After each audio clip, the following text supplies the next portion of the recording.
Bom dia a todos. Para aqueles que não me conhecem, eu sou João Baltazar, sou coordenador de inovação e cooperação do CEMESP. Para aqueles que já me conhecem, bem-vindos de volta. Esse é o último webinar da série Experiências e Oportunidades TIC, Tecnologia, Informação e Comunicação. Uma parceria do CEMESP com a MetaRede Brasil. E este último webinar vai abordar o tema estratégias tecnológicas de captação e permanência em tempos de Covid-19. Como essa crise, como vislumbrar os próximos passos. E o nosso palestrante vai ser o professor Rodrigo de Grazia Baixa Estevam. Rodrigo é coordenador do GT de Relação com os Fornecedores, da MetaRede Brasil, e é o diretor de Tecnologia da Informação da Unicesumar. Então, queria agradecer a todos por terem participado desses 4 webinars em parceria entre CEMESP e MetaRede. Deixar claro também que vamos disponibilizar o link, onde já estão todos os vídeos, todas as gravações dos webinars, e inclusive esse, logo em seguida, no final do dia, já deve estar disponível no mesmo link que o pessoal do CEMESP vai colocar aqui no chat.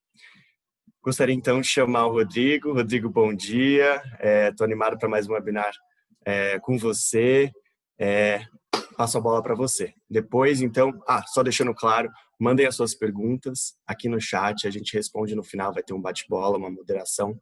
E caso vocês queiram fazer a pergunta por vídeo, só especificar isso na hora de fazer a pergunta que a gente abre e vamos ter um debate muito frutífero, tenho certeza. Rodrigo, bom dia, tudo bem? Bom dia, João, tudo bem? Muito obrigado aí pela apresentação. Mais uma vez agradeço a oportunidade de poder estar aqui compartilhando um pouquinho de conhecimento com vocês e trocando aí experiências com o pessoal. Agradeço também mais uma vez o convite do Fábio para estar aí em mais um webinar aí. E hoje a gente vai tratar de um tema que eu acho que, de certa maneira, está sendo uma realidade muito, muito intensa de todos nós, que trabalhamos com educação nos últimos meses, em especial.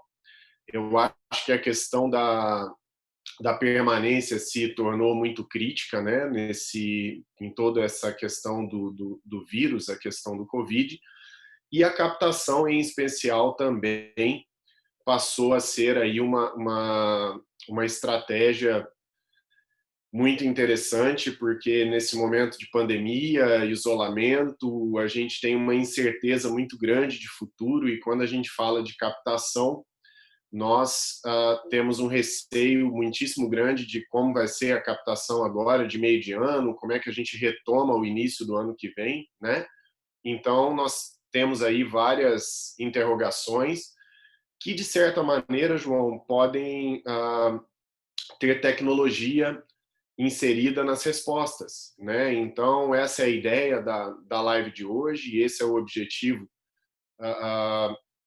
do nosso bate-papo aqui hoje, trazer algumas contribuições de quais tecnologias podem ser utilizadas para contribuir tanto na captação quanto na permanência das nossas universidades nesse momento tão delicado que nós estamos vivendo. Eu vou iniciar aqui, João, a apresentação, compartilhando a minha tela.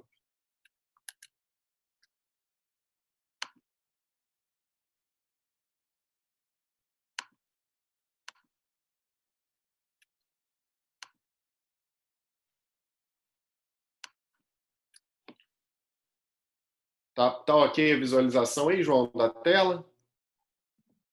A gente está vendo o seu desktop. Opa, agora veio a apresentação. Normal. Beleza, obrigado aí pelo feedback.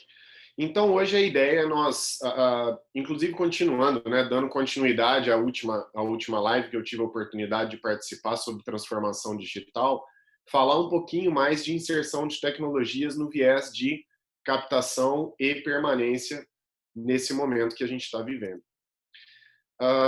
Iniciando aqui a nossa apresentação, eu gostaria de trazer alguns insights de algumas pesquisas que eu tenho acompanhado, e uma delas que eu achei muito interessante é da McKinsey, que é muito recente, E ela estava trazendo alguns insights de como as empresas, as organizações independentes de área, têm reagido a momentos de crise. E eu achei muito interessante, queria abrir a minha apresentação falando um pouquinho sobre como organizações que eles chamam como resilientes se sobressaem às demais em tempos de crise, né? Então a gente vê ali, desde a pré-crise, crise e períodos de recuperação, como as organizações resilientes elas estão num tom acima das demais. E aí na pesquisa é interessante que ela traz as características, né? O que seria uma organização resiliente, né? O que seria hoje uma faculdade, um centro universitário, uma universidade resiliente? Então nós temos aqui o que os resilientes fazem, né? De acordo com a pesquisa da McKinsey. E nessas características, João, me chamou muito a atenção alguns aspectos, né? E a gente está vivendo isso muito forte hoje. Características como transformação rápida. Qual é a velocidade que as nossas instituições têm de se transformar rapidamente à necessidade que a crise está propondo, né? Outro ponto, outra característica para a gente refletir aqui no decorrer da live. Ter uma mentalidade além crise, né? Será que tudo que a gente está vivendo, todas as dificuldades que nós estamos vivendo, todo o esforço que nós estamos fazendo para dar para o nosso aluno a melhor experiência possível, está permitindo que nós também tenhamos um planejamento para o que vem depois da crise, né? Eu estou adquirindo com essas dificuldades que eu tenho hoje no dia a dia uma mentalidade de como seria além da crise, depois da crise. E por fim, adaptação do modelo operacional, né? O modus operandi que a gente estava acostumado antes desse período de pandemia, ele foi radicalmente alterado, né? E nós estamos sendo aí diariamente desafiados a estar melhorando o nosso modelo operacional, as coisas como elas acontecem dentro das características da crise. E mais 3 aspectos aí de empresas resilientes, para a gente já embarcar diretamente no tema, que eu achei muito interessante, é essa virada de chave entre o time de resposta à crise e o time de planejamento. Isso é imprescindível. E quando a gente fala de tecnologia, a gente sente muito isso na pele, né? A gente viveu um tempo de resposta rápida, onde os profissionais de TI aí tiveram que trabalhar de uma maneira extremamente árdua por um período até longo, né, do início da pandemia. Até hoje, alguns aí ainda estão sofrendo bastante. Mas, ao mesmo tempo que a gente tem que dar uma resposta rápida, também é importante o gerenciamento de crise no sentido da retomada e da reimaginação de como vai ser o novo normal, né? Isso também é imprescindível quando a gente debate tecnologias. E aqui a gente tem, dentro da McKinsey, alguns aspectos ali que foram muito destacados, e um deles é a questão digital. Ela coloca o digital onipresente, faz ali uma série de comparações do Brasil com outros países. Eu gostaria de destacar rapidamente como o brasileiro está se adequando e experimentando a questão de educação à distância, de uso de videoconferência, a questão de streaming, e a utilização de tecnologias, tanto de vídeo quanto de chat, para fins pessoais. Então a gente vê que o percentual de outros países ele não é tão grande quanto o brasileiro, porque já existe uma cultura lá. Aqui nós estamos adquirindo de uma maneira mais robusta cultura a consumir tecnologia nessas frentes. E aí na educação impacta muito, tanto na parte de aprendizagem quanto na parte de relacionamento. Então vamos dar início aqui o que seria o norte da nossa live. A ideia aqui é estar debatendo toda uma jornada acadêmica que a gente tem dentro das instituições e entendendo como a tecnologia pode contribuir. Então, quando a gente pensa numa jornada acadêmica, o primeiro ponto que a gente tem que entender é a fase de captação, né, com o tradicional funil de captação ali que o pessoal do marketing usa muito, né, comercial. Então o aluno precisa ser impactado, o aluno precisa tomar ciência das ofertas da instituição, ele precisa consumir as informações da instituição para tomar uma decisão, ser impactado no momento de venda e aí se tornar né, um cliente, um aluno matriculado, deixar de ser um candidato e viver toda uma experiência acadêmica até a sua formatura e também no momento pós-formatura, já egresso, vinculado ao mercado de trabalho, onde ele vai ter também a oportunidade, a gente está aí num conceito de lifelong learning, de nunca parar de aprender. Então, como é que a gente pode utilizar a tecnologia para manter esse ciclo sempre ativo, para manter essa roda sempre girando, né, em todas as suas fases? Falando de captação, eu tenho acompanhado algumas pesquisas aí do Grupo A, da Educa Insights, e as pesquisas apontam para uma recuperação lenta de captação nesse primeiro momento de crise, né? Eles entendem que vai haver um impacto tanto no segundo semestre de 2020 quanto no primeiro de 2021. E aí, quando a gente entra um pouquinho para a captação, a gente começa a ficar um pouco preocupado em alguns aspectos, principalmente com a educação presencial, né? E aí vem as reflexões de como as tecnologias vão poder contribuir com isso, né? Na última pesquisa que foi realizada pela Educa Insights, agora em junho, né, eles colocaram 3 ondas de pesquisa. Então, a terceira mostra uma retração no intuito de entrar rápido na universidade, no meio do semestre, né? A gente tem aí um percentual bom de alunos que vão fazer início imediato no meio do ano, mas a gente também tem uma grande fatia que no início, entre abril e maio, estava disposta a ingressar rápido no ensino superior e hoje ela já dá um passo atrás e começa a pensar, muito até pela própria experiência. E a gente vê o ensino presencial sendo mais impactado que o EAD nas pesquisas. Vamos começar, então, refletindo sobre tecnologias que podem ser utilizadas na fase de captação de candidatos, né, para que nós tenhamos aí mais alunos no ensino superior. Esse é um funil clássico de venda, um funil clássico de captação, onde a gente tem uma fase de aprendizado e descoberta, que as pessoas são impactadas pelas mídias das instituições e descobrem o que elas têm a oferecer, e a partir daí elas demonstram interesse naquilo, né, em fazer parte dessa instituição, consumir algum curso. A partir do momento que tem o interesse, tem toda uma consideração de compra e a entrada, né, da efetivação da matrícula, né, na parte de avaliação, decisão de compra e etc. Vamos entender, então, como é que as tecnologias podem contribuir em cada fase desse funil. Pensando na fase alta do funil, que é a parte de aprendizado, descoberta e abertura de interesse dos estudantes, nós podemos fazer uso de impacto aí de muitas mídias sociais, né? Hoje as mídias sociais são fundamentais na disseminação de comunicação nas instituições, né? A gente tem um investimento muito grande de digital, em especial nesse momento de Covid, né? Onde as mídias offline sofreram um impacto muito grande, porque nós não temos pessoas transitando nas ruas como nós tínhamos no início do ano, por exemplo. Então, as mídias sociais elas passaram a ter uma relevância muito grande. E o trabalho nessas mídias tem auxiliado instituições que têm feito um trabalho diferenciado a ter bons resultados e não está sofrendo tanto os impactos de captação nesse momento, né? Então, você está diariamente ali com seus alunos no Facebook, no Twitter, e outras mídias sociais, YouTube, consumo de vídeo e etc. Então, essas estratégias digitais hoje estão sendo um diferencial muito grande, né? E fora a questão das mídias sociais, nesse primeiro momento onde as pessoas têm interesse de conhecer mais as instituições, a autonomia no atendimento também tem sido muito positiva.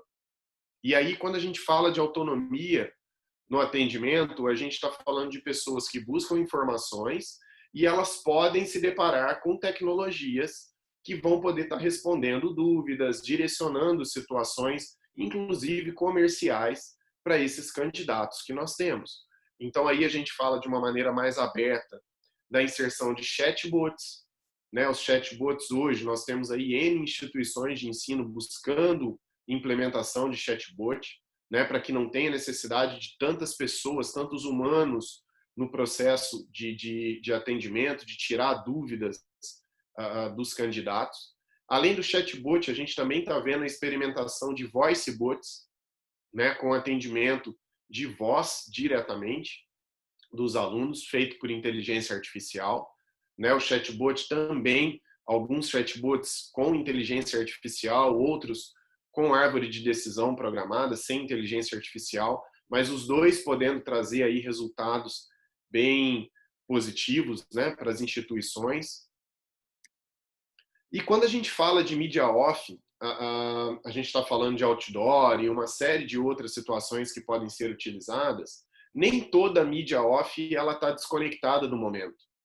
Né? Nós temos hoje, por exemplo, a TV virou uma grande oportunidade de novo. A TV que vinha declinando quando você conversava com profissionais de marketing, do ponto de vista em que opções ele tem feito maior investimento para captar, hoje a TV voltou a ganhar muita relevância por conta do isolamento. E aí a reflexão do ponto de vista tecnológico é que tipo de comunicação pode ser feita por esse veículo que leve o aluno para o digital. Né? Então, o vídeo, a transmissão da televisão, ela passou a ser fundamental. Mas mais do que nunca, a mensagem passada por um meio off hoje tem que levar de uma maneira muito simples, muito objetiva o aluno para o digital. Porque hoje, por conta do isolamento, a gente não tem os alunos sendo atendidos nas universidades. Então, qualquer impacto que não é digital tem que ter uma estratégia muito bem fundamentada de levar o aluno para o digital. Né? E aí a gente fala também de tecnologias de inbound marketing. Né? O que é inbound marketing? Inbound marketing é uma estratégia de nutrição de candidatos. Né? Então, você ter um site bem estruturado, você ter landing pages que explicam bem as suas ofertas, né? Para que o aluno, o candidato, ele possa estar entrando, consumindo informações e a partir deste consumo ele possa ser impactado constantemente com conteúdos da instituição, do curso selecionado e etc., fazendo com que ele tenha mais informações para uma tomada de decisão de fechamento, para uma tomada de decisão que leve ele efetivamente a fazer um curso na sua instituição. Então, quando a gente fala de inbound, de tecnologia, a gente tem aí toda uma tecnologia de comunicação, temos uma tecnologia de SEO, que são características desses portais, otimizados para que você tenha melhores resultados de busca. Né? Então, você ter aí no time de marketing ou nas agências de marketing contribuindo com as universidades sobre otimização de SEO é muito positivo. E também conexão com CRM, que a gente vai falar daqui a pouco, com mídias sociais e a parte de analytics. Né? A gente vai aprofundar bastante a questão de analytics, mas a parte de analytics na captação ela é fundamental, porque você precisa ter uma análise de comportamento do seu candidato, para que você consiga ser mais efetivo. Né? Então, essa análise de comportamento, falando aqui de inbound, você pode mensurar por meios de tecnologia de inbound quais páginas esse candidato tem visitado, se ele fez solicitação de e-book de algum curso, se ele foi impactado por algum e-mail, se ele teve troca ali de chat num chatbot ou até com atendente pessoal. É importante você ter todas essas informações para que você tenha uma análise do comportamento dos candidatos e isso facilite o próximo momento do funil de captação, que é o fechamento da oferta em si, que é você ter um entendimento maior do que ele precisa para você conseguir atendê-lo de maneira mais eficaz. Né? Agora, com essa questão do Covid, se a concorrência já era muito ampla, né, no mercado educacional, hoje a gente vai continuar tendo uma concorrência ampla, porém, pelo que todas as pesquisas indicam, com volume menor de candidatos, principalmente no intake de meio de semestre, que nós vamos viver agora. Falando um pouquinho abaixo da etapa de interesse, depois que o candidato já se conectou com a sua instituição, já entendeu tudo que você tem à disposição dele, nós temos tecnologias que podem ser utilizadas de maneira efetiva no relacionamento com esse aluno, com esse candidato, com esse prospect. E o CRM é um tipo de tecnologia muito adequada para esse tipo de relacionamento, né? Porque ele pode conectar N estratégias de marketing, estabelecer réguas de relacionamento para que você impacte esse aluno, para que você envie informações do que ele deseja, para que você tire dúvidas dele e que ele possa evoluir dentro desse funil de captação para se tornar futuramente um aluno matriculado de sua instituição. E além do CRM, a gente tem falado muito a questão de Omnichannel, que é você atender o candidato com uma gama de canais possíveis. Então, hoje a gente está falando aí o Omnichannel, que tem gente que já tem conectada todas as suas redes sociais, WhatsApp, tudo num lugar só, tudo numa plataforma só. Isso pode facilitar o atendimento que você dá para o aluno, dar respostas mais rápidas, mais efetivas e reduzir um pouquinho aí esse caminho para que o aluno possa entender que você tem uma oferta que se adequa à necessidade dele. A questão de Omnichannel hoje também, tem muita gente falando muito em WhatsApp, né? Por que o WhatsApp é importante? Por que eu destaco essa tecnologia aqui na live? Porque hoje a gente tem o Brasil como o segundo país com o maior número de usuários de WhatsApp. 98% dos usuários de smartphone hoje têm WhatsApp dentro do seu celular. E destes, 60% deixam o WhatsApp na sua página inicial. O que eu quero dizer com isso? Praticamente 100% dos brasileiros usam essa tecnologia de comunicação e 70% praticamente destes brasileiros deixam ela como um dos principais aplicativos do Smart. Então, quer dizer, ele dá muita relevância, ele dá muito valor a tudo que chega por este meio de comunicação. Então, você poder conectar a sua universidade no ato de captação a este tipo de comunicação é uma estratégia positiva para que você tenha um alinhamento maior no meio de comunicação que vai chegar no seu candidato. E, por fim, uma questão que é muito importante é a usabilidade dos sites. Né? A gente tem aí várias faculdades, universidades que têm evoluído muito na questão de usabilidade dos seus portais, né? Deixando de maneira ali clara, simples, a comunicação com o público que vai fazer uso do seu portal. E é muito importante o estabelecimento de uma simplicidade grande no processo de fechamento de compras. Né? Hoje as instituições de ensino elas estão concorrendo com várias outras tecnologias também direcionadas à educação que não são universidades, não são ensino superior. Mas hoje já há uma reflexão muito grande dos candidatos sobre a positividade de estar entrando nessas plataformas ao invés das nossas universidades. E, dentre algumas pesquisas que eu tenho lido a respeito, um dos motivos é a questão da usabilidade, a questão da experiência. Então, é muito importante as universidades estarem conectadas com essa questão da experiência, né? Fazer um portal que supra bem as necessidades dos candidatos, que estabeleça um processo de compra de uma maneira bem simples e efetiva, para que ele possa se sentir à vontade com essa experiência e concluí-la, né, até o final. E aí, quando a gente fala dessa experiência, desse processo, partindo do pressuposto que a gente já teve todo o impacto do alto funil, né, e trouxe esse aluno até optar por se inscrever na sua universidade, hoje com o Covid, o processo de inscrição tem sido refletido de uma maneira muito intensa.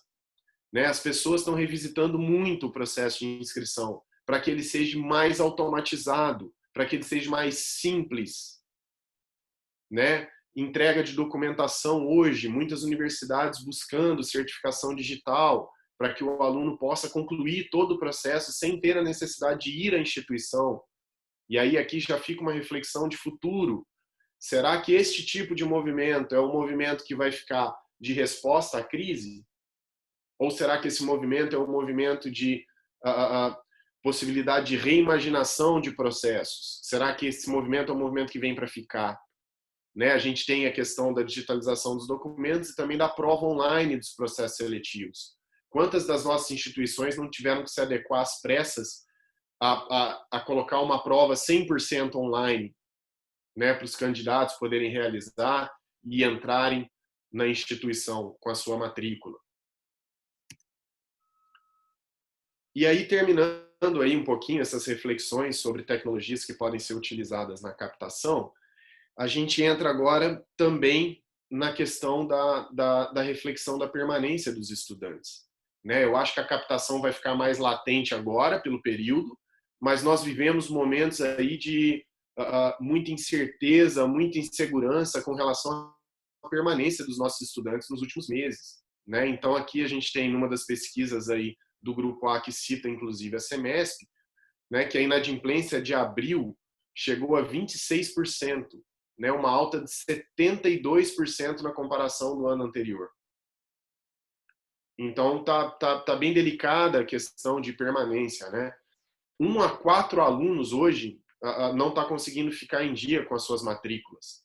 Né? E a evasão está aumentando drasticamente, podendo chegar aí a 32,5% em algumas instituições. A gente tem visto, principalmente as instituições menores, quanto elas têm sofrido com esse momento. Né? Mas, segundo pesquisa aí da Educa Insights, a intenção de permanência dos estudantes, ainda que esteja acontecendo tudo isso, ela ainda é bem positiva. E a gente tem que aproveitar esse sentimento de positivismo, ainda que esteja em meio a todas essas dificuldades, em especial financeira, para poder impactar esses alunos de uma maneira extremamente positiva dentro da sua jornada. Né? Então, a gente tem aqui algumas informações de retenção. Né? Numa outra pesquisa do Grupo A, 61% de pessoas entrevistadas, de alunos entrevistados, sofreram um baixo impacto com a crise. Então, esses é uma questão da gente cuidar bem, né? Ter uma boa estratégia para que eles permaneçam conosco. Já quase 30% sofreram alto impacto, perda de emprego, jornada de trabalho reduzida. Esses requerem, de imediato, uma atenção diferenciada. E como que a gente dá essa atenção diferenciada para esse público, para essas pessoas? Nessa mesma pesquisa, uma questão interessante que foi colocada aqui é a questão de como o aluno vai reagir a esse momento e o que pode levar ele a sair no futuro. Né? Então, a gente vê que tem a grande maioria das pessoas, elas citam a questão financeira de uma maneira muito agressiva. Isso é positivo no sentido de, fazendo um bom trabalho e torcendo para que a vida desses meninos melhore na questão financeira, a gente tem uma possibilidade muito positiva de manter a permanência dos estudantes. Né? Então, o cenário, apesar de ser complexo, ser difícil, mas ele é um cenário que também traz boas possibilidades e algumas variáveis aí que fazem com que nós tenhamos a capacidade de estabelecer estratégias para que o dano seja menor na permanência. E aí, a partir de agora, eu vou estar falando muito a respeito de Analytics. Por que Analytics? Porque a questão de comportamento, ela é imprescindível quando você quer dar uma experiência melhor para as pessoas. Seja o comportamento em aprendizagem, seja o comportamento em acesso, seja o comportamento de compra, é imprescindível a gente ter um direcionamento pautado em dados, em análises, em indicadores. E aí eu coloco aqui uma reflexão, né? Quantos de nós hoje tem Analytics girando por toda a jornada do estudante? Não só na permanência, né? Mas quantos de nós hoje lida com os nossos alunos sabendo, por exemplo, tudo que ele queria no ato de captação, para ver se a permanência dele está atendendo à necessidade que o trouxe até nós? Né? Então, essa parte de Analytics ela é fundamental, ela é complexa, ela não é simples, mas é imprescindível que as instituições tenham o uso de Analytics para estar enxergando todas as informações da instituição de uma maneira centralizada. Então, a parte de governança de dados, para dar essa capacidade analítica, para dar essa diferenciação, ela é fundamental. Né? O trabalho ali de cientista de dados, o entendimento de várias origens de sistemas em uma visão central, isso tudo é fundamental hoje nas instituições. E quando a gente fala de permanência, é isso que vai propiciar que você tenha um olhar único para o seu aluno. E que você, de repente, não veja o seu aluno com uma dificuldade financeira sem saber o que ele está passando na sua vida acadêmica, como é que está o procedimento de aprendizagem dele, quais são as dificuldades que ele tem dentro da instituição. Se você consegue conectar todas essas variáveis, a probabilidade de você dar um apoio mais próximo à necessidade desse aluno, impactar esse aluno de uma maneira mais efetiva para que ele tenha uma percepção de agregação de valor, de bem cuidado, ela é muito importante, né? Então, aqui na pesquisa do Grupo A, eu trouxe aqui alguns insights para a gente poder estar falando da questão de permanência, de uso de tecnologias. E dentro da pesquisa deles, eles colocaram aqui 4 aspectos que tiveram alta relevância nas conversas e podem ser estratégias positivas para essa retomada do Covid, né? A primeira é conteúdo digital, LMS, plataformas adaptativas, substituição das aulas expositivas.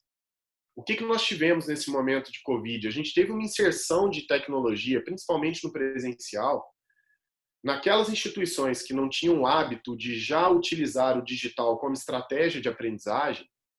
Elas inseriram tecnologia às pressas para migrar uma aula presencial para uma aula virtual. E essa migração, às vezes, foi somente a transposição da aula expositiva que acontecia dentro da sala para uma aula expositiva que agora acontece no vídeo ou em alguma outra questão. E também conectaram tecnologias para tentar mensurar isso. Essa reflexão é muito importante, não só para o momento que a gente está vivendo agora, para a permanência, mas também para o futuro das universidades. Você ter tecnologias que consigam transpor a sua estratégia pedagógica para os alunos é muito importante. E mais importante do que transpor a estratégia é permitir a esse aluno que ele tenha uma experiência diferenciada, que saia desse senso comum de assistir uma exposição e de fazer alguma avaliação na sequência. E para isso, LMS, temos aí várias tecnologias para as pessoas que não têm condição de adquirir um LMS, tem várias tecnologias hoje gratuitas que podem ser utilizadas, né? Tem aí a Google, tem a Microsoft que estão entrando muito forte aí com soluções que podem apoiar as nossas instituições e apoiaram nesse momento de crise, né? Ferramentas de videoconferência, né? Eu remeto vocês lá àquele primeiro slide que abriu a nossa live aqui agora, sobre como as pessoas aqui no Brasil hoje estão extremamente confortáveis com a questão de conferência, fazer conferência para questões pessoais, para questões profissionais. Então, esse é um diferencial tecnológico que pode ajudar vocês na permanência dos estudantes, personalizar um pouco mais o contato com esse estudante nesse momento de distanciamento, né? Então, você ter estratégias e equipes que possam utilizar essas tecnologias para estar com os alunos é muito importante. Dispositivos móveis, né, como ferramenta de feedback. Hoje no Brasil a gente tem 1,6 smartphones por habitante. É muito smartphone. Todo mundo é conectado com o celular o tempo todo. Você poder utilizar esse celular para dar feedback para o aluno das questões de dia a dia, estabelecer comunicações, também é muito positivo. Aproxima você do aluno, aproxima seu time de relacionamento do aluno no meio de comunicação que é natural dele, né? E aí a gente entra numa quarta vertente ali apontada também na pesquisa, que é a questão do chatbot. Como a questão do chatbot hoje está amadurecendo, né? Eu usei o exemplo do chatbot na captação, mas hoje tem muita universidade que está usando o chatbot para fazer relacionamento com o aluno, atender o aluno com solicitação de protocolos, atender o aluno com dúvidas de dia a dia. Então, o chatbot já está sendo muito utilizado também para a permanência dos estudantes, né? E é uma tecnologia que pode aí contribuir também com vocês. E aí, quando a gente pensa em relacionamento, eu coloco aqui uma provocação um pouco mais ampla, no sentido de entender o que nós temos hoje nas instituições com relação à permanência dos alunos, né? Porque o aluno hoje ele quer ser cuidado. O aluno hoje ele quer ter a percepção que você está olhando para ele de uma maneira individualizada, que você entende o que ele está passando e que você fornece ações que possam auxiliá-lo. E a partir daí você vai gerar afinidade, valor agregado, percepção de valor, para que esse aluno saiba que ele está no lugar certo. Porque uma das questões também que essas pesquisas trouxeram é que hoje o consumidor, independente da área, inclusive de educação, isso também está bem latente, ele está disposto a consumir coisas novas. E aí, quando eu digo isso, eu trago uma preocupação com transferência, né, que tende a ser aí uma alavanca muito utilizada na captação. Porque aquele aluno que está insatisfeito hoje, ele pesa menos da balança o fato dele sair de onde ele já conhece para ir para uma instituição nova. O Covid está trazendo um sentimento experimental novo. E para isso a gente tem que cuidar bem dos nossos alunos, né? E quando eu digo cuidar bem, eu pergunto quantas das nossas instituições hoje têm setores preparados e exclusivos para o atendimento do aluno, para análise contínua do que o aluno está passando, para estabelecer um relacionamento contínuo com esses estudantes, levando diariamente soluções e apoio para todos esses estudantes cumprirem as suas missões, os seus objetivos, né, atingirem os seus sonhos. O que nós estamos fazendo hoje nas instituições? E aí a gente pode utilizar aqui como tecnologia, temos várias tecnologias de relacionamento, como, por exemplo, o próprio CRM pode ser uma tecnologia também de relacionamento na permanência, não só na captação. E por meio de tecnologias de relacionamento, a gente pode guiar os nossos alunos, a gente pode dar orientação, a gente pode estabelecer mediação, suporte e uma série de outros apoios que farão com que esse aluno se sinta confortável nesse momento de crise e não se sinta desamparado, né, em nenhum aspecto, para que ele continue até que nós voltemos aí à normalidade e o que será o novo, né, pós-Covid. E nesse aspecto que nós temos muito uso de informação, muito analytics, muito relacionamento com os estudantes, hoje é fundamental que nós utilizemos tecnologias de análise preditiva para que nós tenhamos insights maduros, seguros, do que pode estar levando o nosso aluno a evadir em algum aspecto. E isso auxilia toda a parte de relacionamento e potencializa todo o uso de tecnologias de relacionamento para que você possa estar ajudando esse aluno em algum aspecto de evasão que ele tenha. Então, a análise preditiva hoje é fundamental dentro das instituições.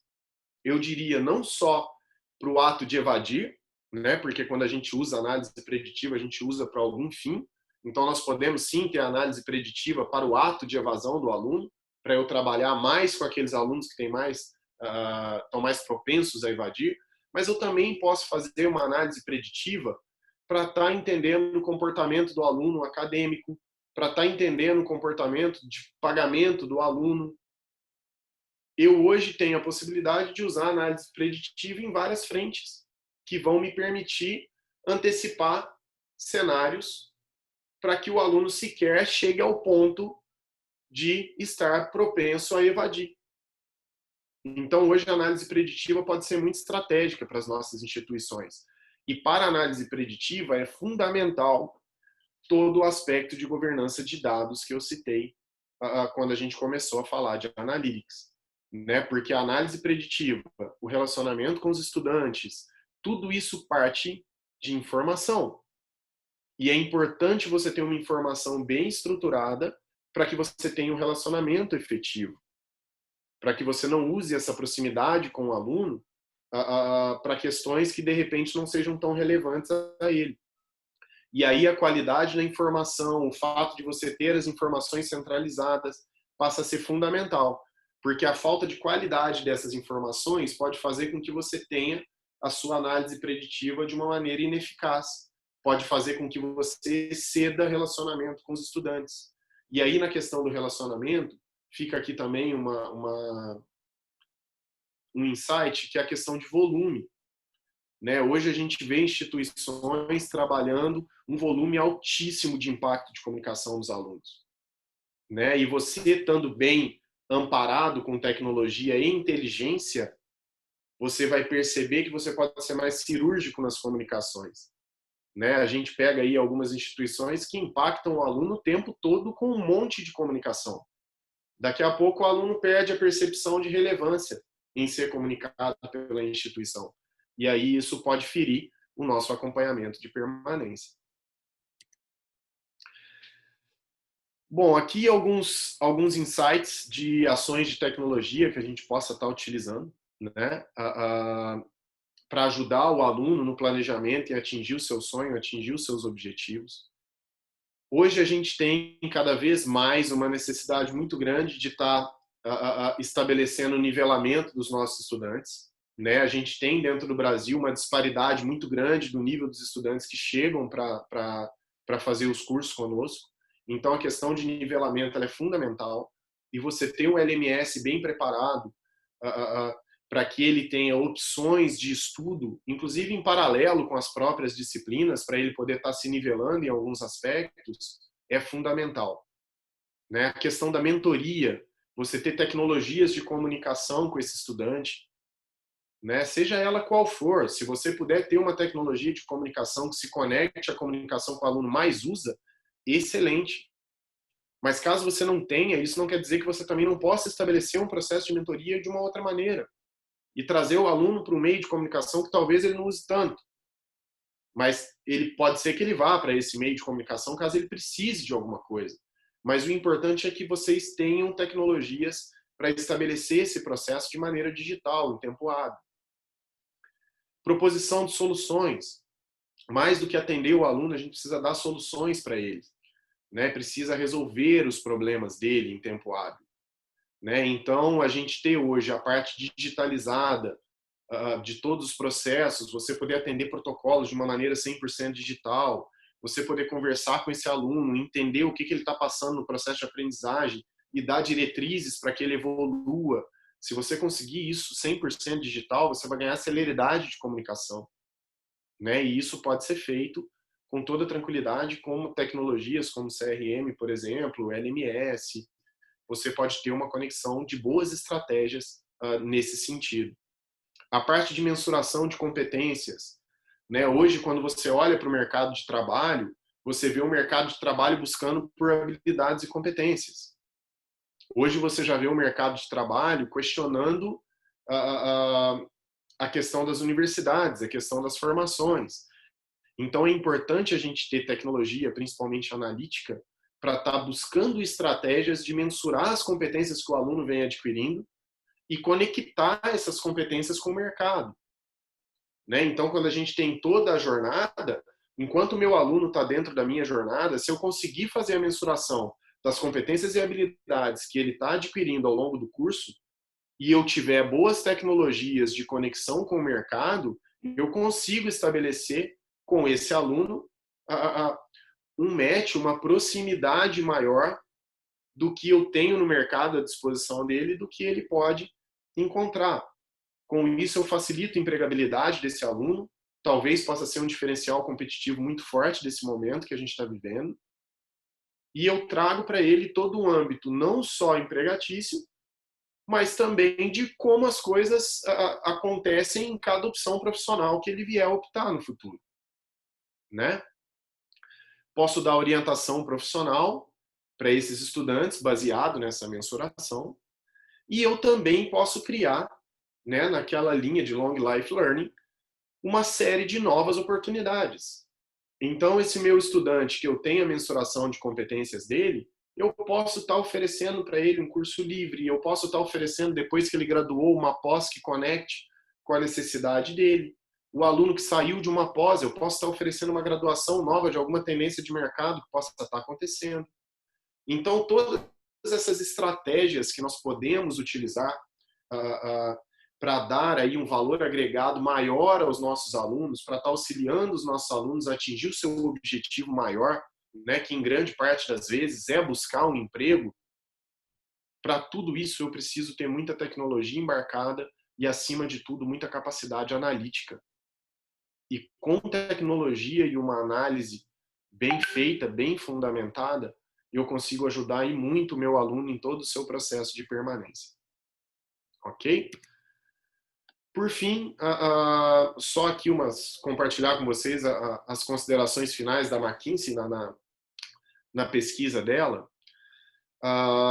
ela coloca que mudanças de comportamento serão substanciais. E a gente já está sentindo isso nos nossos estudantes, né? O mercado de educação ele não está sendo diferente nesse sentido. A questão do agir agora é muito importante. A gente já está aí há 3 meses agindo agora. Mas é tão importante agir agora como pensar em tudo que você está fazendo agora, como é que ele vai ficar daqui a pouco. Não desconectar a reimaginação de como vai ser a educação pós-pandemia. Talvez essas experiências que a gente está vivendo de maneira meio abrupta nesse período de Covid possam ser essenciais para nos mostrar um caminho de futuro mais sólido. Talvez essa correria toda que a gente está usando agora com inserção de tecnologia possa não estar trazendo os resultados mais efetivos pela maneira como nós tivemos que inserir a tecnologia, mas certamente é um caminho que abrirá muitas portas no futuro. Né? Então é importante que a gente entenda que esses desafios poderão ser desafios não só do agir agora, mas poderão ser desafios que vão nos dar maturidade para encarar o futuro com mais propriedade, com mais prontidão, né? E aí tem 2 questões aqui que eu queria deixar mais da parte tecnológica, que é a questão do Digital e Analytics. Isso vai encabeçar todo o processo de transformação digital, independente de área. E na educação, mais ainda. Porque na educação a gente não tem o hábito de consumo analítico que nós temos em outros mercados, né? Como varejo e vários outros aí. Então a gente está amadurecendo muito nesse sentido. Então eu me conectei muito a essa pesquisa da McKinsey, então eu queria fechar aqui com vocês essa live, com essa conexão, porque eu acho que tudo que a gente está fazendo de transformação digital agora pode ser a fundamentação para o novo momento que nós estamos para viver. Ainda que as experiências não sejam as mais positivas, pelo tempo que foi imposto para que essas mudanças ocorressem, mas é importante nós amadurecermos, é importante a educação amadurecer nesse novo contexto. É importante a educação utilizar tecnologias para melhorar não só a conexão e o impacto com os alunos para trazê-los para a instituição, mas principalmente que as tecnologias possam ser compreendidas e usadas de maneira estratégica para melhorar a capacidade de aprendizagem dos nossos estudantes, a capacidade de conexão desses estudantes com o mercado, a nossa capacidade de compreender esses estudantes e auxiliá-los a buscar os seus objetivos. Porque um estudante que é tocado dessa maneira, aquele estudante que recebe da instituição um carinho no dia a dia, que a instituição demonstra que sabe o que ele está passando e tem relacionamentos efetivos e não genéricos com esses estudantes, esse sentimento desse estudante pode contribuir e muito para que ele queira permanecer nas nossas universidades, independente das dificuldades que virão. Né? Então, fica aqui o meu apelo para esse olhar carinhoso em toda a transformação digital e, acima de tudo, em usar análises, né, mais dados nas nossas instituições. Eu creio que isso vai contribuir muito, não só com a captação para que a gente tenha uma sustentabilidade, mas também com todo o processo de permanência dos nossos estudantes. Muito obrigado, João. Muito obrigado, Rodrigo. Eu te agradeço por mais uma apresentação muito benéfica, muito cheia de conteúdo. E já temos perguntas aqui no chat, inclusive convido a todos que tenham perguntas que coloquem aqui no chat. A primeira pergunta fala sobre o tamanho mínimo de uma equipe de tecnologia para suportar todas as necessidades de uma instituição de ensino. E eu queria adicionar isso e te perguntar, Rodrigo, se você acha que a tecnologia deve ser um departamento específico ou se a tecnologia deve estar permeada nos diferentes departamentos, seja de marketing e captação, mas também em departamentos estratégicos, de planejamento, na área acadêmica também, de operações acadêmicas, de desenvolvimento de conteúdo acadêmico. Né? A gente tem que ver a tecnologia como uma área única, que deve servir de suporte para as outras, ou ela deve estar permeada em todos os campos de um mapa organizacional da instituição de ensino? Perfeito, João. Excelente pergunta. Bom, a primeira parte da pergunta, né, com relação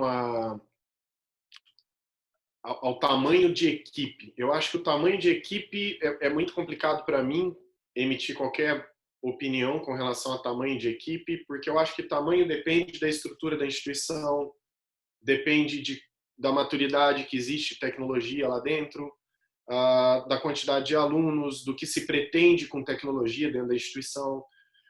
Então, determinar tamanho de equipe de tecnologia é muito delicado. Infelizmente, eu não consigo dar uma contribuição muito efetiva nesse sentido, tá? Agora, respondendo a tua pergunta, João, como a área de tecnologia pode ser vista nas instituições, eu tenho trabalhado com meus amigos na Meta Rede Brasil, a gente tem visto iniciativas aí de governança, de aprendizagem, de segurança, como a gente lida com fornecedores, e a gente atua com profissionais de tecnologia que têm diferentes, vamos dizer assim, diferentes maneiras de atuar dentro de cada instituição. Né? Hoje a gente tem a área de tecnologia dentro da educação, isso é uma leitura muito particular. A gente tem ainda o olhar para a tecnologia em boa parte das instituições como algo operacional, como algo que deve suprir a operação de sistemas, a operação de infraestrutura. A gente tem aí algumas instituições, pessoas que têm foco exclusivo em manter os sistemas funcionando, manter o Wi-Fi em pé e manter a rede toda adequada. E eu acho que esse movimento de transformação digital, ele traz um olhar onde as instituições que conseguem trazer a área de tecnologia para um ambiente mais estratégico e fazer dessa estratégia uma disseminação efetiva de melhoria dos seus processos como um todo, ela ganha muito. Mas eu não tenho visto tantas instituições indo para esse caminho. O caminho que eu vejo em boa parte das instituições é mais operacional.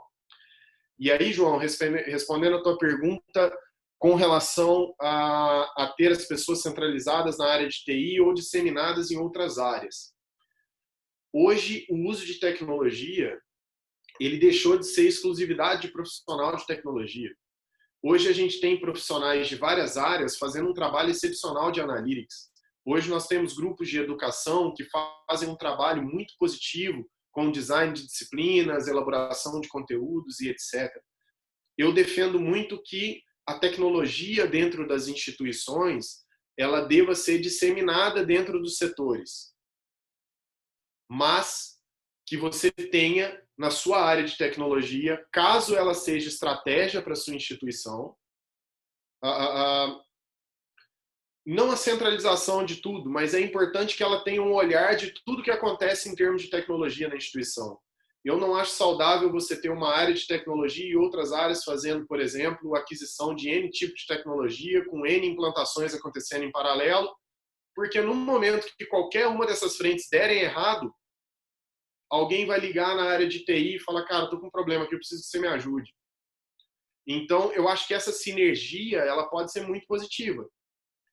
E esse olhar da instituição e entender que a tecnologia é estratégica e que pode gerar uma transformação do modelo de negócio, ela, para mim, é vital e vai ser um parâmetro de diferenciação muito grande nesse momento de transformação digital em diante. Na verdade, eu entendo que já é, mas o Covid trouxe uma necessidade de evolução tecnológica que a gente achou que teria aí em 3, 4, 5, 10 anos e a gente teve que fazer tudo em 3 meses. Então, eu acho que a reflexão do quão estratégica a tecnologia é para a instituição, nunca foi tão grande esse debate, né? Nunca foi tão sensível essa parte. E lembrando que a gente também não precisa fazer tudo dentro das universidades, né? A gente tem muita coisa boa para conectar que não precisa ser necessariamente feita na instituição. Né? Então, tudo que eu citei aqui de possibilidades, tanto na captação quanto na permanência, ela pode ser feita de uma maneira muito efetiva em parceria com outros fornecedores, que já têm um know-how específico e etc. porque uma coisa que eu acho que também distancia um pouquinho, aí trazendo uma reflexão para os colegas de tecnologia, né? Uma coisa que eu acho que distancia um pouquinho a evolução e a efetividade das coisas dentro das instituições é aquele sentimento de eu consigo fazer, eu tenho que fazer. Às vezes você não desenvolver dentro da instituição não diminui o teu valor em saber usar bem aquilo. Então a conexão com bons parceiros também é fundamental. E se tiver condições de desenvolver dentro da universidade, também é super legal. Mas uma coisa não precisa ser confrontada com a outra. Também dá para andar muito bem os dois juntos. Não sei se eu respondi aí, João. Acho que eu falei até mais do que a resposta. Não, mas também fiz uma pergunta que é difícil, né? É uma pergunta mais estrutural e estruturante nesse sentido, né? Mas como a gente está aqui mais para trazer essas colocações e pontuar, eu achei que fazia sentido e muito obrigado pela resposta. Seguindo aqui pela ordem, né, das perguntas, a gente tem uma pergunta do Pedro Vasconcelos. Ele pergunta como estruturar um programa de mentoria pensando no desenvolvimento das TICs nas IES. Quais seriam as habilidades necessárias dos mentores e como engajar os discentes nesse processo de mentoria? Bom, obrigado, Pedro, pela pergunta. Eu acho que o processo de mentoria, do ponto de vista de tecnologia, ele é simples. Eu acho que a maior complexidade da mentoria se dá pela estratégia de relacionamento que você quer adotar, né? E aí entra muito a questão de estratégia pedagógica para dar alguns feedbacks, estratégia de acompanhamento acadêmico. Então, essa frente de mentoria, ela é bem sensível, mas ela é muito eficaz, né? Aqui na Unicesumar a gente tem uma mentoria extremamente positiva, um trabalho muito bem qualificado. E eu te diria assim, a gente tem na mentoria pessoas com N perfis, se adaptam bem ao processo, tem um feedback muito bacana dos alunos, né? A gente tem uma nota muito positiva do processo de mentoria que é realizado, e eles atuam dentro de estratégias muito bem definidas de comunicação. Então, eu diria que a complexidade maior para termos uma efetividade em mentoria, ela não é tecnológica, né? A tecnologia é só meio. Eu acho que você ter bem estruturado estratégias de acompanhamento, você ter um bom conjunto de informações, Pedro, eu acho que aí seria uma contribuição mais positiva de minha parte. Eu acho que independente do perfil de quem vai estabelecer a mentoria, se você fornece muita informação qualificada, indicadores precisos para que ele possa dar um bom atendimento, você desenvolve pessoas com N competências, com N habilidades para estar sendo bem efetivas na mentoria e para estar agregando valor nos estudantes. Né? Essa reflexão de ter uma boa estrutura de informação, uma boa governança de dados, ela é fundamental, inclusive para ser input, para ser potencial, para ser catalisador dessas pessoas que vão estar na linha de frente, executando toda a parte de mediação. Ótimo, Rodrigo. Obrigado. Temos uma fala agora. O professor Oscar Hipólito pediu para falar por vídeo. Então, professor Oscar, se estiver aqui com a gente, para poder fazer a pergunta.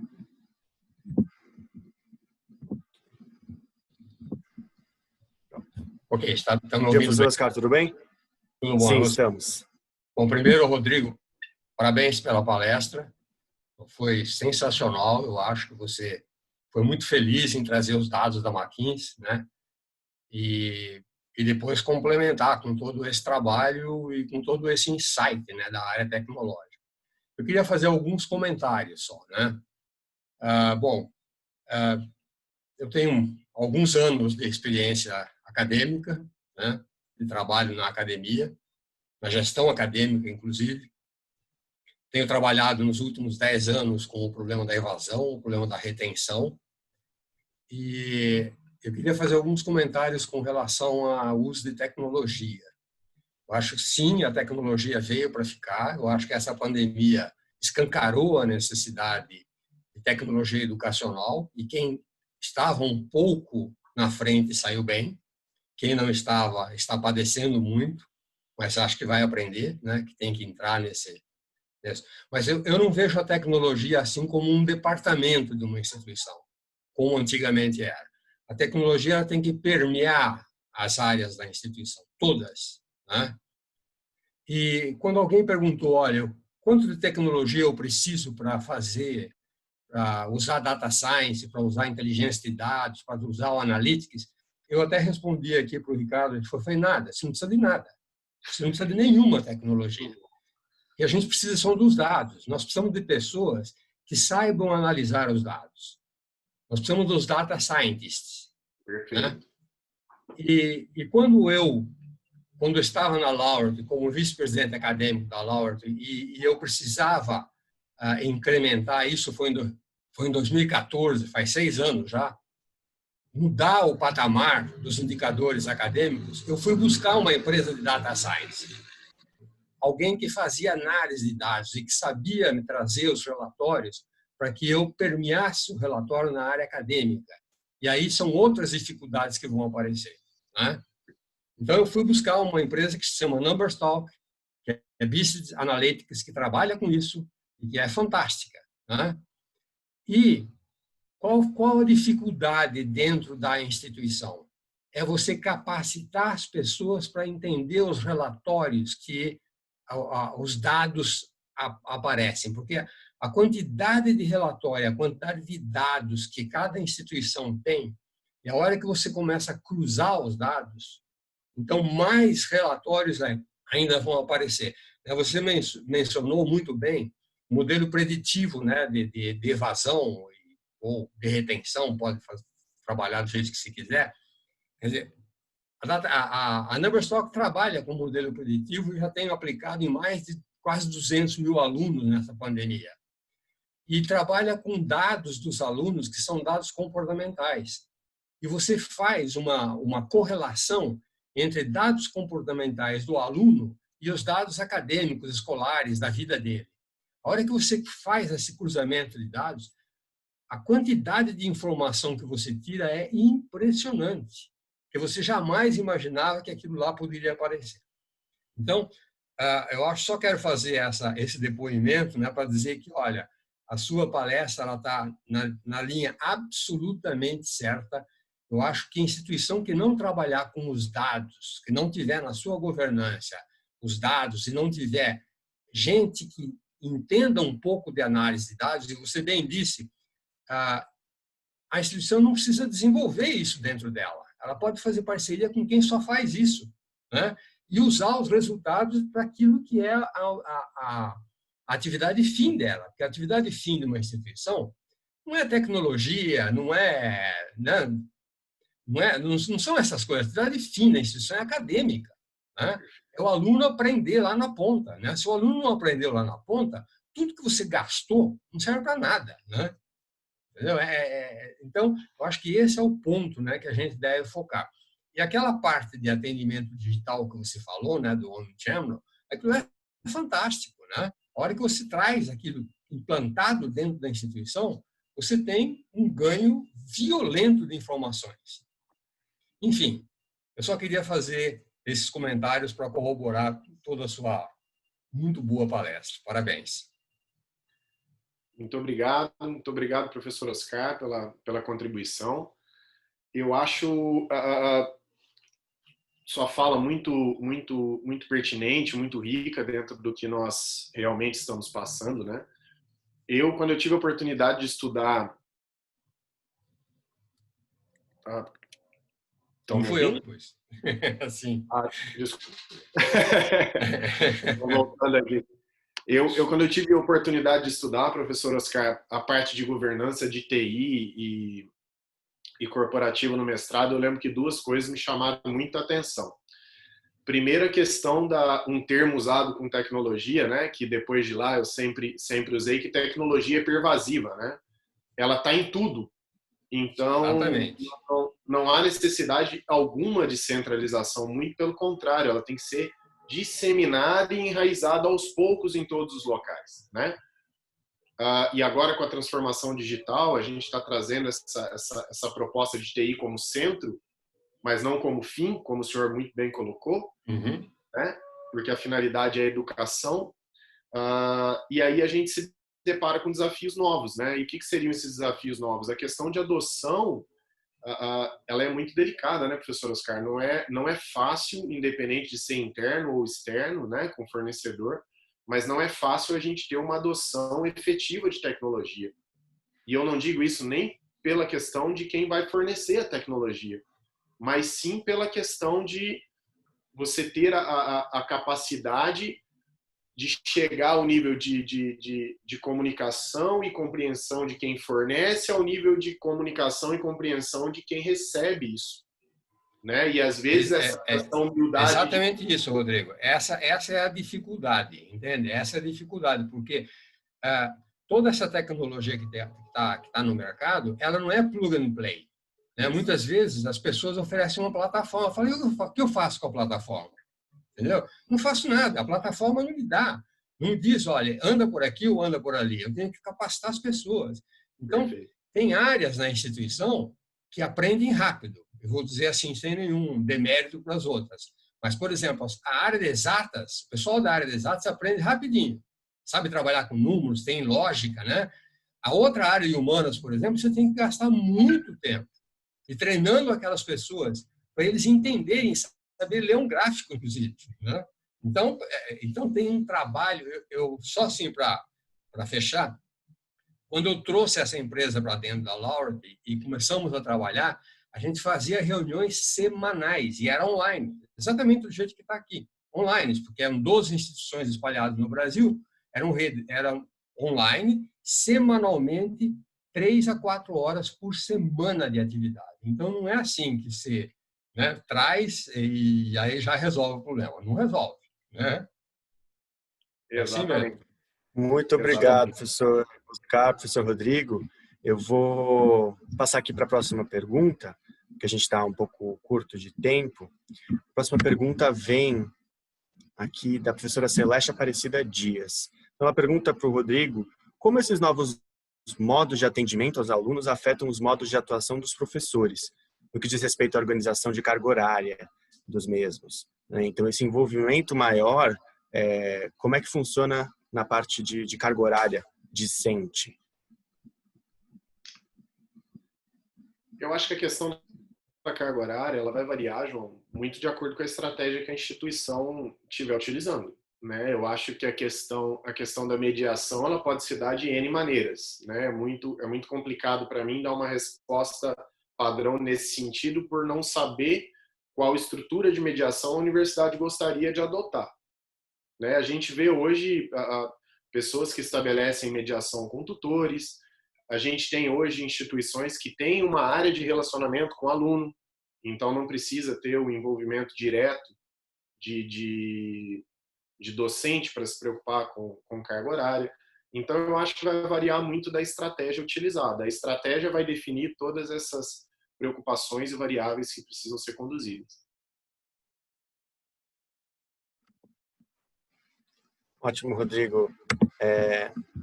Temos uma outra pergunta aqui também, do professor Matheus Mauro, que pergunta, com toda essa transformação tecnológica e nas formas de trabalho e reestruturação, como você vê o modelo de squads que trazem mais multidisciplinariedades nas equipes dentro das IES? Perfeito. Essa pergunta é muito interessante e eu vejo com muito bons olhos essa questão de squad, né? E eu acho que esse tipo de estrutura de squad ele conecta muito na reflexão que o professor Oscar colocou há pouco da tecnologia estar mais dentro dos setores e menos centralizado. Porque a partir do momento em que você estabelece um squad, você não tem a tecnologia como norteadora. Quem norteia é a necessidade do cliente. Quem norteia é o objetivo final daquele squad. E para nortear aquele squad, atender uma finalidade específica, ele precisa de N perfis, dentre eles a tecnologia. Então, eu acho que o squad é muito saudável inclusive para você conectar pessoas que não são de tecnologia a como funciona, por exemplo, uma rotina de um sistema. Vou dar um exemplo aqui.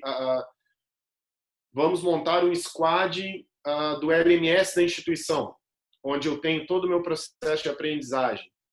Você ter a tecnologia, a área de tecnologia propondo, não é um problema propor, mas você precisa ter outros agentes envolvidos. Então, quando você tem um squad, você tem representação de todas as áreas que impactam na experiência que o aluno tem no LMS. Então, deixa de ser uma leitura do profissional de tecnologia isolado, do acadêmico isolado, do financeiro isolado, e passa a ser uma leitura do que o meu cliente precisa, do que o meu aluno necessita nesse LMS. E o bacana do squad é a agilidade de atendimento e também a inserção de todos num objetivo comum. Então você cria maturidade na equipe de tecnologia acadêmica, porque ele vai ter a experiência de consumir isso de um profissional com experiência acadêmica. Um profissional de experiência acadêmica, ele também vai ter oportunidade de se desenvolver com conceitos de tecnologia, entender melhor como funciona uma inserção de recurso, o desenvolvimento de um recurso novo, uma manutenção, o tempo que leva, as dificuldades. E todo mundo passa a ser mais sinérgico, João. Então, eu vejo com muito bons olhos a estruturação de squads, sem dúvidas. Ótimo, Rodrigo, muito obrigado. De estar chegando aqui ao final do nosso tempo e queria fazer uma última pergunta para você, Rodrigo, e te dar um espaço para fazer as considerações finais.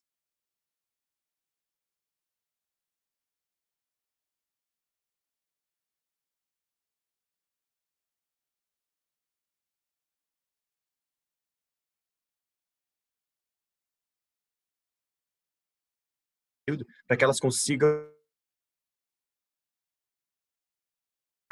e duráveis e sustentáveis. Eu entendo que, apesar de todas as dificuldades que a gente vive, nunca é tarde para mudar ou se adaptar. Né? É natural em qualquer período de crise você ter instituições ou empresas mais preparadas e empresas menos preparadas. Você tem empresas que acreditam mais no potencial que essa crise pode estar vindo e outras que demoram um pouco mais para perceber. Então, eu acho que é natural esse descompasso de maturidade. Agora, eu acho que quem não atingiu ainda essa questão de maturidade, eu acho que ainda está em tempo, João. Eu acho que transformação digital é algo que demanda investimento, mas também não é uma coisa utópica que só instituições de grande porte e com grande capacidade de investimento podem fazer.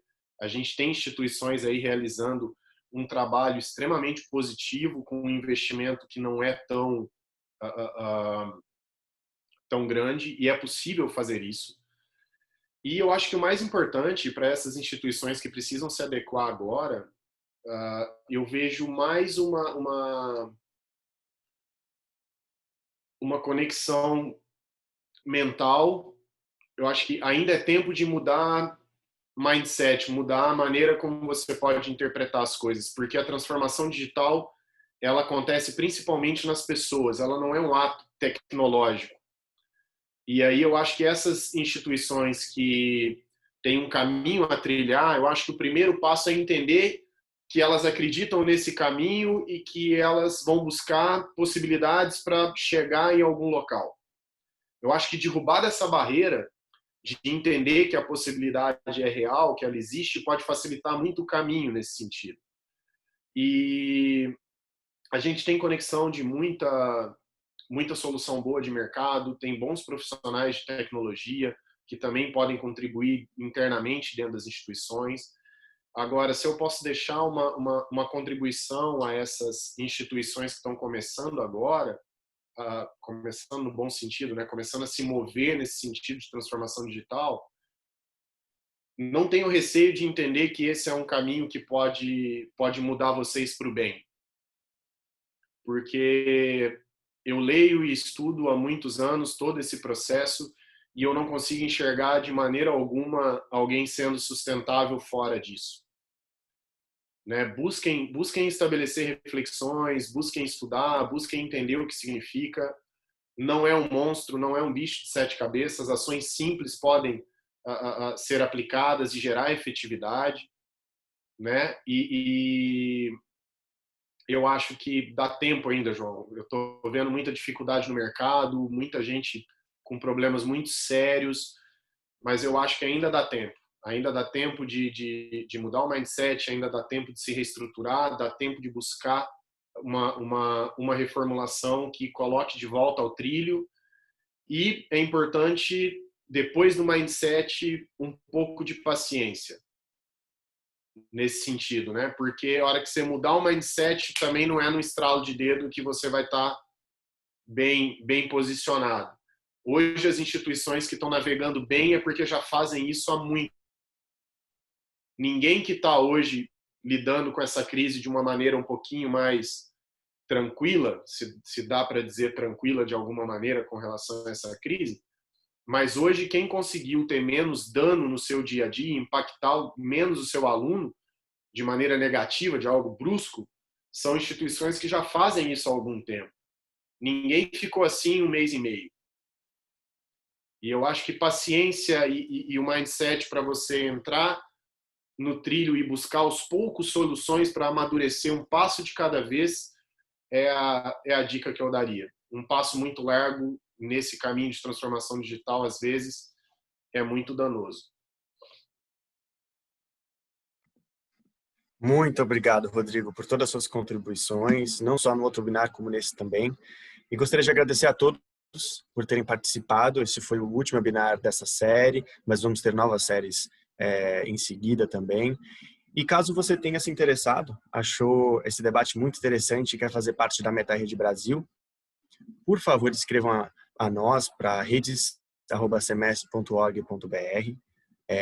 O Rodrigo é o líder do GT de relação com fornecedores, mas temos também o GT de governança e indicadores de TI, o GT de segurança da informação e o GT de tecnologias educacionais. O interessante de fazer parte dos esforços colaborativos da MetaRede Brasil é que vocês vão estar conectados não só com outras instituições públicas e privadas do Brasil, mas com 10 outros países, né, ibero-americanos, de língua espanhola e portuguesa, para realmente poderem divulgar os bons casos.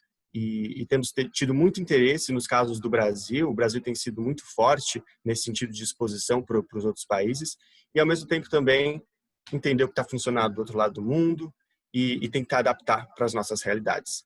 Então, muito obrigado, Rodrigo, muito obrigado a todos e nós nos vemos numa próxima.